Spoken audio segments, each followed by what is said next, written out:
मीरपुर नाम के शहर में तेजस अपनी पत्नी नीरू के साथ रहता था। पति पत्नी दोनों ही नौकरी करते थे। एक दिन तेजस गांव अपनी माँ के पास फोन करता है। हेलो, प्रणाम माँ।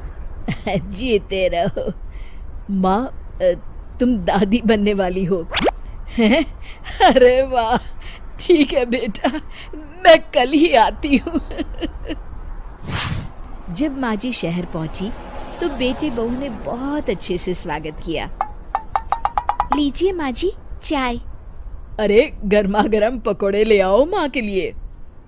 नीरू रसोई में गई और 2 मिनट में ही पकोड़े ले आई। जी ये लीजिए। बहू जादू से बनाए हैं क्या? अभी तो रसोई में गई थी। यम्मी।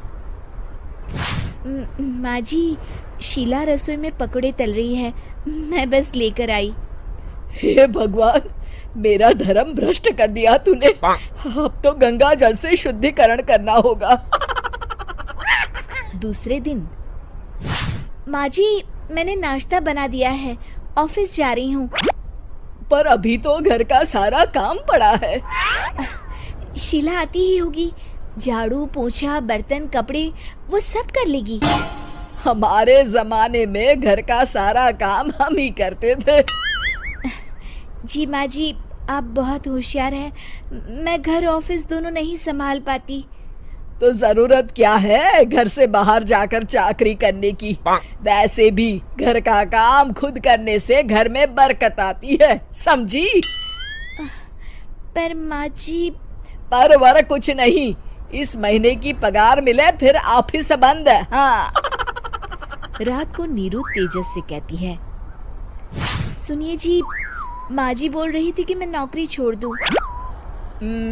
वैसे ठीक ही तो है, अभी तुम्हें आराम की जरूरत है। फिर भी आराम कहाँ, शीला को छुड़ाने के लिए बोल रही थी। तो अब 24 घंटे में इतना काम तो कर ही सकती हो।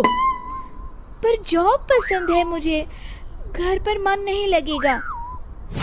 अगले दिन जब दोनों ऑफिस के लिए निकल रहे थे, मेरी तो कोई कीमत ही नहीं है इस घर में।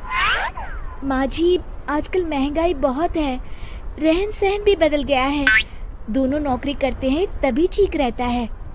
अच्छा, तू कहना क्या चाहती है? मेरा बेटा तुझे बिठा के खिला नहीं सकता? तू ही इस घर का खर्च चला रही है, हैं? नहीं माँ जी, मेरा वो मतलब नहीं था। मतलब खूब समझती हूँ, ये बाल धूप में सफेद नहीं किए मैंने। हाँ। अब तो ये रोज का काम हो गया था। तेजस भी रोज की झिकझिक से परेशान हो गया था। एक दिन उसने कहा, नीरू, वैसे भी तुम्हें मैटरनिटी लीव मिलने वाली है, तो अभी से ही छुट्टी ले लो। पर क्या, मेरी सैलरी अच्छी खासी है। आखिर नीरू ने रिजाइन कर दिया। जब बच्चा हुआ तो घर में सब बहुत खुश हुए।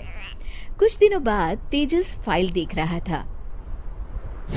क्या हुआ तेजस, कुछ परेशान लग रहे हो? हाँ, वो हमारी जितनी सेविंग्स थी वो तो हॉस्पिटल में और छठी के फंक्शन में खत्म हो गई है नीरू। और अभी वैसे मंदी चल रही है तो मैं बोल रही थी कल मुन्ना को हेपेटाइटिस का टीका लगवाना है। नीरू, क्या पोस्टपोन नहीं कर सकते? नहीं जी, बिल्कुल नहीं। अब तेजस को समझ में आ रहा था कि उससे गलती हुई है। पैसों की कमी का असर घर के माहौल पर भी पड़ रहा था। अगले दिन, बेटा मेरा चश्मा और ये दवाइयाँ ले आना, पर्चा देते हुए माँ जी ने कहा। जी।